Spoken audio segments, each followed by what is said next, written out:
ॐ अज्ञानतिमिरान्धस्य ज्ञानाञ्जनशलाकया चक्षुरुन्मीलितं येन तस्मै श्रीगुरवे नमः. I was born in the darkest ignorance, and my spiritual master opened my eyes with the torch of knowledge. I offer my respectful obeisances unto him. Shri Chaitanya Manobhishtam Sthapitam Yena Bhutale Swayam Rupa Kada Mahyam Dadati Swapadantikam.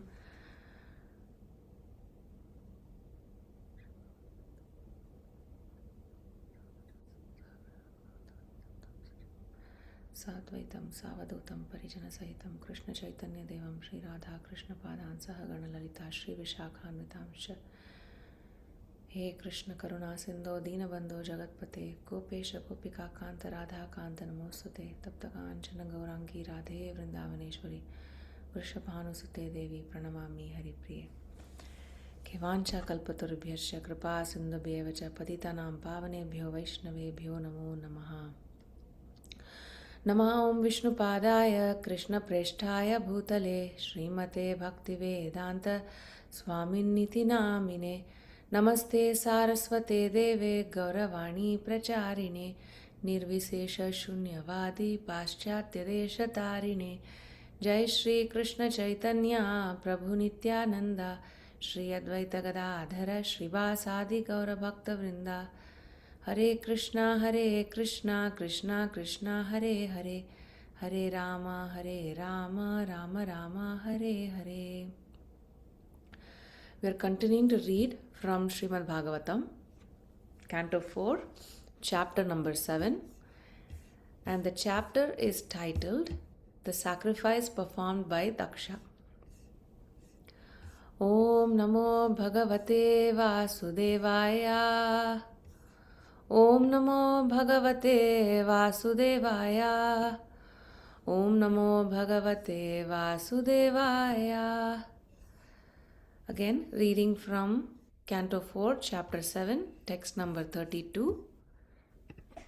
First we'll do word for word and then we'll do the verses. Indra Uvacha, King Indra said, Idam, this,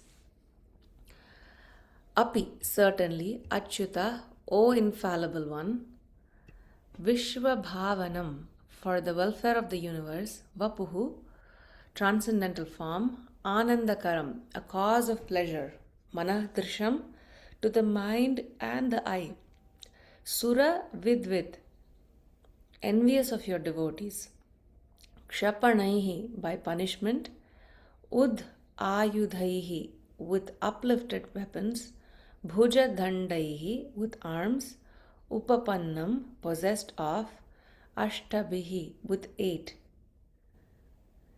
So now we'll do the Sanskrit. Indra Uvacha Idam Apyachyuta Vishvabhavanam Vapuranandakaram Manodrisham Suravidvit Kshapanair Udayudhair Bhujadandair Upapannam Ashtabhihi. Indra Uvacha Idam Apyachyuta Vishvabhavanam Vapuranandakaram Manodrisham Suravidvit Kshapanair Udayudhair Bhujadandair Upapannam Ashtabhihi. Idam Apyachyuta Vishvabhavanam Vapuranandakaram Manodrisham Suravidvit Kshapanair Udayudhair Bhujadandair Upapannam Ashtabhihi. Translation and purport by His Divine Grace A.C. Bhaktivedanta Swami Srila Prabhupada. Srila Prabhupada ki jai. King Indra said, My dear Lord, your transcendental form with 8 hands and weapons in each of them appears for the welfare of the entire universe, and it is very pleasing to the mind and eyes. In such a form, your Lordship is always prepared to punish the demons who are envious of your devotees. It is generally understood from revealed scriptures that Lord Vishnu appears with 4 hands. But in this particular sacrificial arena, Lord Vishnu arrived with 8 hands. King Indra said, Even though we are accustomed to see Your four-handed Vishnu form, this appearance with 8 hands, is as real as a four-handed form. As Lord Brahma had said, to realize the transcendental form of the Lord is beyond the power of the senses. In reply to that statement by Brahma, King Indra said that even though the transcendental form of the Lord is not perceivable by material senses, his activities and his transcendental form can be understood. The Lord's uncommon features, uncommon activities, and uncommon beauty can be perceived even by an ordinary man. For example, when Lord Krishna appeared just like a 6 or a 7-year-old boy in Vrindavan, he was approached by the residents there. There were torrents of rain, and the Lord saved the residents of Vrindavan by lifting Govardhan hill and resting it on the little finger of his left hand for 7 days. This uncommon feature of the Lord should convince even the materialistic persons who want to speculate to the limit of their material senses. The activities of the Lord are pleasing to experimental vision also. But impersonalists will not believe in his identity because they study the personality of the Lordhead by comparing their personality to his. Because men in the material world cannot lift a hill, they do not believe that the Lord can lift one. They accept the statements of Srimad Bhagavatam to be allegorical and they try to interpret them in their own way. But factually, the Lord lifted the hill in the presence of inhabitants of Vrindavan, as corroborated by great acharyas and authors like Vyasadeva and Narada. Everything about the Lord, his activities, pastimes, uncommon features, should be accepted as is. And in this way, even in our present condition, we can understand the Lord. In the instance herein, King Indra confirmed, your presence with 8 hands is as good as your presence with 4 hands. There is no doubt about it. So, translation one more time. King Indra said, my dear Lord, your transcendental form with 8 hands and weapons in each of them appears for the welfare of the entire universe, and it is very pleasing to the mind and eyes. In such a form, your lordship is always prepared to punish the demons who are envious of your devotees. Mukam karoti vachalam pangum langayate girim yat kripatamaham vande Shri Gurum Dinataranam Paramanandam Madhavam.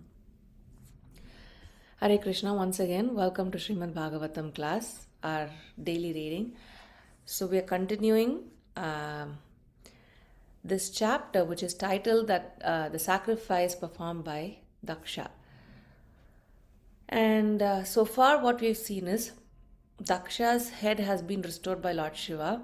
He offered prayers to Lord Shiva. Lord Shiva is pacified. And then with blessings from Lord Brahma, he starts his sacrifice again. And as he conducts his sacrifice, the Supreme Lord arrives. And the form of the Lord, the beautiful form of the Lord, the transcendental form of the Lord is described. And then after that is done, there is one of these verses. In text 24, it says that although the mental scope of even demigods like Brahma was unable to comprehend the unlimited glories, they were able to perceive the transcendental form, and only by such his grace could they offer respectful prayers according to their different capacities. So this was spoken of in text 24. So as it is said here, after the Supreme Lord arrived at the scene of the sacrificial arena, the demigods were able to observe him and they offered prayers. But the prayers that they offered it gives us a little glimpse into their relationship with the Supreme Lord, how they view the Supreme Lord, who he is. So in this case, so previously Daksha spoke, he offered prayers, the priests offered prayers, everybody assembled offered prayers, Lord Shiva did, Bhrigu Muni did, Brahma did, and now King Indra is offering his prayers. And the point that he is stressing is that, oh my Lord, I see you in this form as having 8 hands, and in your 8 arms you have different weapons. and this form is pleasing to the mind and eyes, and in your form, this form, I can see that you are ready to punish the demons who are envious of your devotees. So we of course know, in many places from Bhagavatam, how Indra is constantly, he's running to the Lord for protection. So he's always seeking protection. He's the king of the heavens, and yet in that position, he feels threatened all the time. So his point of view is that I need your protection, and here you are with 8 arms, and each of your 8 arms has so many weapons, right? Normally, when we see the form of the Lord, he has Shankha, Chakra, Gada, and Padma. And we hear the Padma and the Shankha is for blessing the devotees, and the Chakra and the Gada is for punishing the demons. But now in this form, the 8-armed form, all of them are filled with weapons, and Indra is saying, I need your protection, and you have arrived here with protection. How wonderful is that? You've arrived here to give us protection. So I wanted to bring up this verse from 3.9.11 Srimad Bhagavatam, where Brahma is offering prayers. And in that Sanskrit, I'll just read the Sanskrit because it's very beautiful. Tvam bhakti yoga paribhavita hritsaroja ase shrute kshita pato nanunatha pumsam yadyadhyata urugaya vibhavayanti tad vapu pranayase tad anugrahaya. So you would hear the words yad yad or tad tad. There's a famous words, right? Yad yad acharati shreshtas tad tad evetaro janaha. So here also you hear yad yad and tad tad. So just as, so it. So the translation is, O my Lord, your devotees can see you through the years by the process of bona fide hearing, and thus their hearts become cleansed, and you take your seat there. You are so merciful to your devotees that you manifest yourself in a particular eternal form of transcendence in which they always think of you. So, 2 things come up in this verse. One is the process of hearing. By the process of hearing, our hearts become cleansed.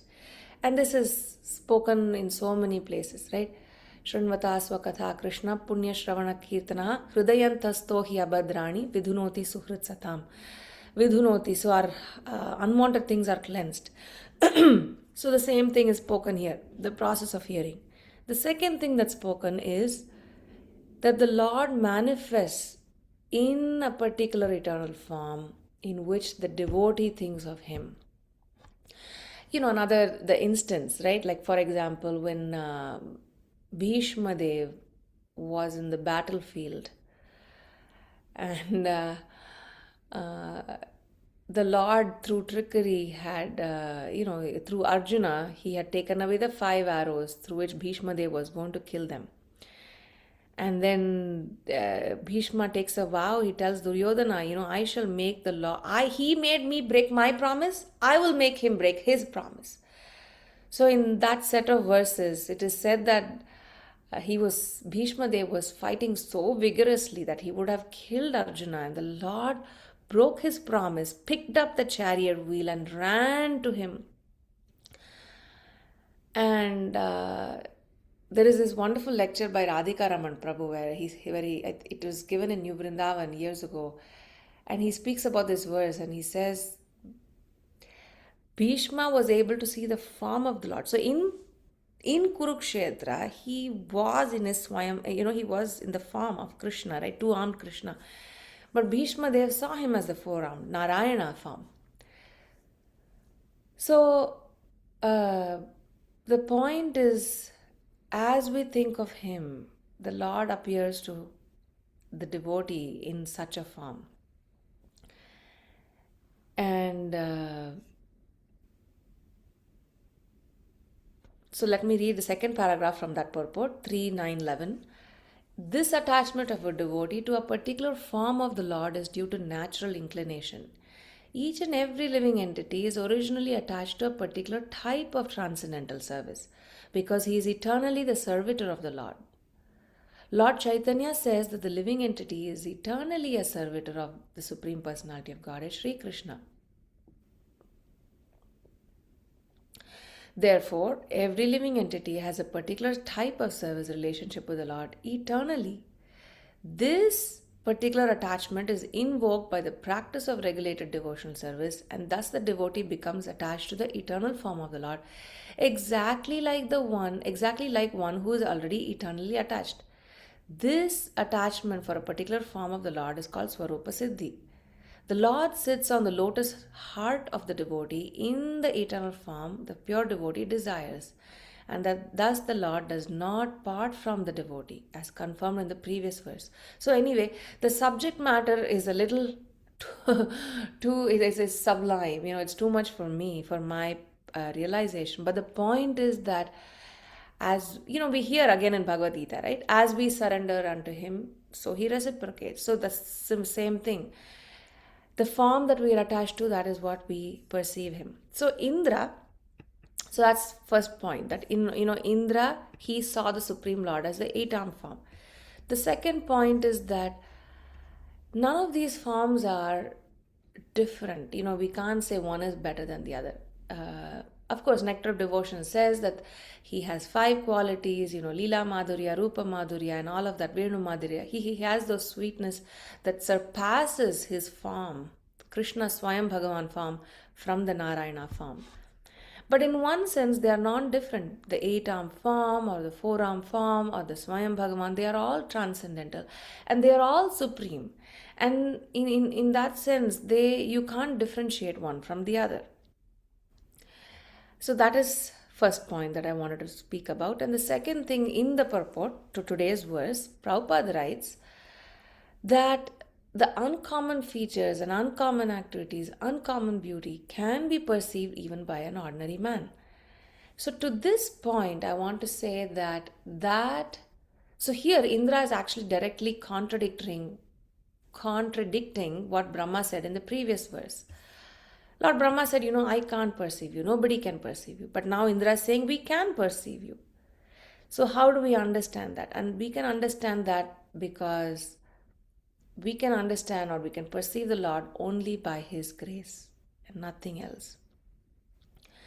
Again, Brahma Samhita says, Premanjana Churita Bhakti Vilochanena Santas Sadaiva Hridayeshu Vilokayanti Yam Shama Sundaram Achintya Guna Swarupam Govindamadi Purusham Tamaham Bhajami. The pure devotees of the Lord, their eyes are anointed with Prabhupada, Bhakti Siddhanta's language, salve of love. And they can perceive the Lord, right? One way, another way to answer, so the Lord's form is transcendental. If our eyes are tainted with matter and material vision, we will see Him that way, right? Like, for example, again, another famous thing, when the Lord entered the arena, we hear famously how everybody saw Him. The Yadus saw them as their wonderful Lord, and Kamsa saw Him as death personified, and the people in the audience saw Him as the fountainhead of youth, and so on and so forth. So if our eyes are materialized, which it is, we would see Him that way. We would say things like Prabhupada writes in the purport, when He picks up this Govardhan hill, we would say, you know what? He was just a boy. You know what? All of that is just an allegory, because I can't come on. We can't even lift a stone with a pinky of our left hand, leave aside a mountain. So that must be allegorical. So this cataract that is covering our eyes with like they say, jaundice vision, our eyes become yellowish. Or when we have cataract, we don't see clearly, even if it is bright outside. It's a bright sunny day. The sun or the trees, nothing can be seen clearly. So the issue is with the cataract that is there. And the process of hearing is what removes that cataract. That vidhunoti suhrit satam, that it is cleared away. And when the abhadras from the heart are removed, we can see him clearly.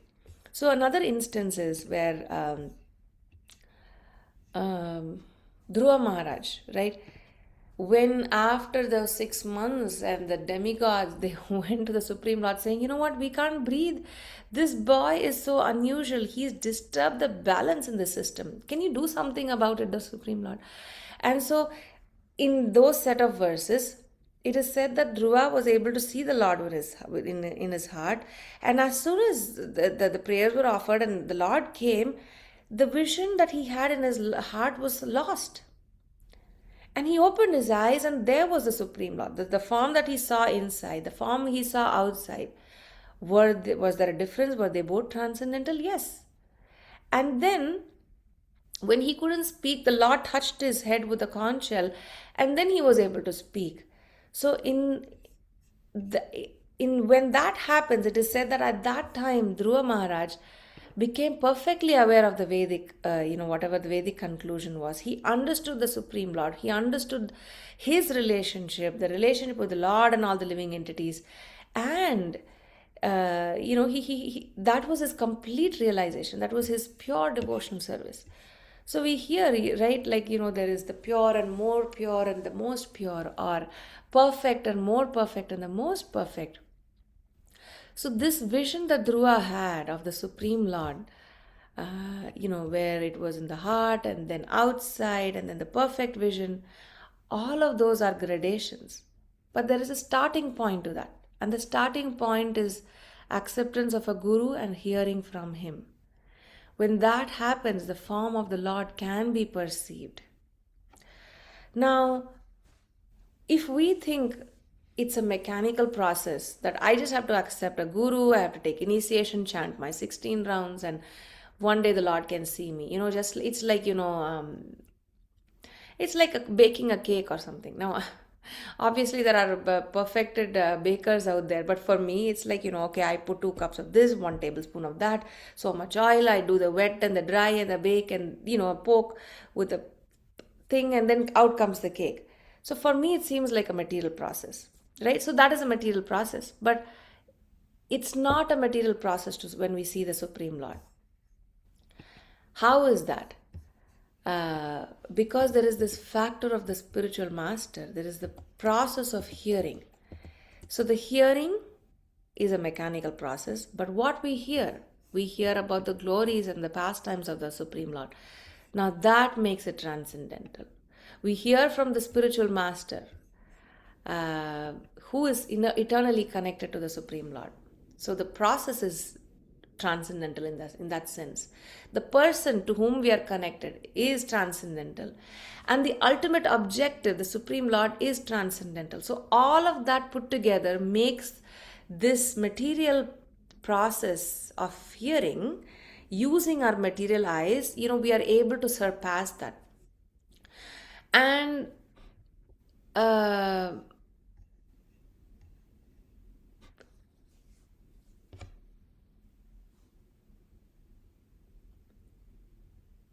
right, so his grace, his mercy is what makes us transcend this material process. There is this famous, actually, hold on, 2 points I want to make. One is that one of the definitions of God that I really liked when I heard early on was by Jiva Goswami, as given in Bhakti Sandarbha. Our spiritual master says that Jiva Goswami says that by definition, the Lord has to be inconceivable. If what we call as quote-unquote God is definable, or if we can put him in a box with our senses and our mind and our intelligence, then that concept of God must not be superior. It must not be transcendental. It must not be the supreme. By definition, God has to be beyond our mind and intellect, beyond our any capacity, beyond anything that is material. That is the definition of the Supreme Lord. And I was thinking, yes, that makes sense. So if that is the definition of God, if the Supreme Lord is transcendental and beyond the material senses and our intelligence, then how will we know him? And recently I was listening to a lecture where some devotee said, uh,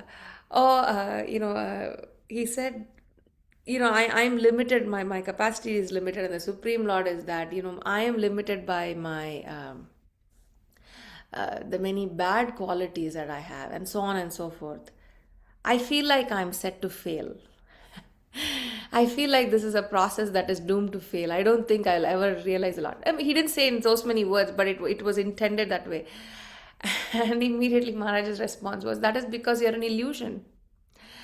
So that is the confidence that the Guru gives us. The Guru tells us that yes, we are in illusion, but we are in knowledge when we know that the Guru, who's connected to this parampara system, and the words that he speaks, that will take us beyond this illusion, beyond this cycle of birth and death, and into knowledge and in service of the Supreme Lord.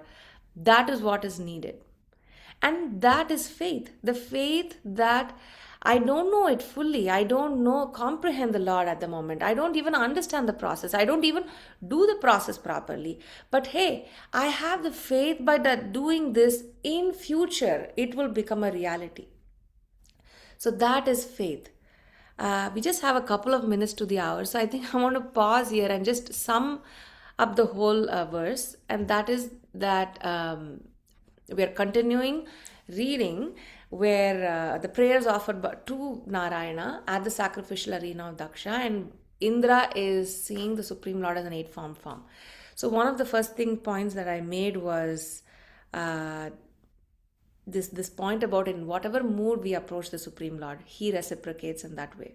And the second thing is that only by the process of hearing can we uh, overcome our material coverings, the cataract. And it is only through the process of hearing, through a bona fide disciplic succession, through shelter of a guru, can this little, if we place that seed like faith, that faith will then grow and grow, and then we'll be able to see the Supreme Lord. So I'll pause there to see if there are any comments, any corrections.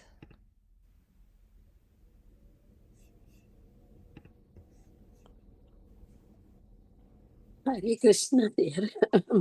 Please accept my humble obeisances. All glories to Guru Maharaj Srila Prabhupada. Please accept mine too, Mataji. Very beautiful class. I mean, you brought in, very, very relevant verses, which apply to this particular context. I mean, and I love that cataract in our eyes. The surgery needs to be done to remove that cataract.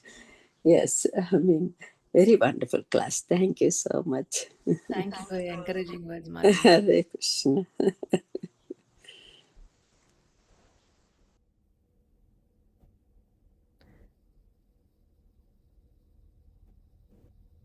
Okay. Hare joining. वाञ्छाकल्पतरुभ्यश्च कृपासिन्धुभ्यैव च पतितानां पावनेभ्यो वैष्णवेभ्यो नमो नमः. अनंतकोटि वैष्णववृंद की जय. ग्रंथराज श्रीमद् भागवतम की जय. श्रील प्रभुपाद की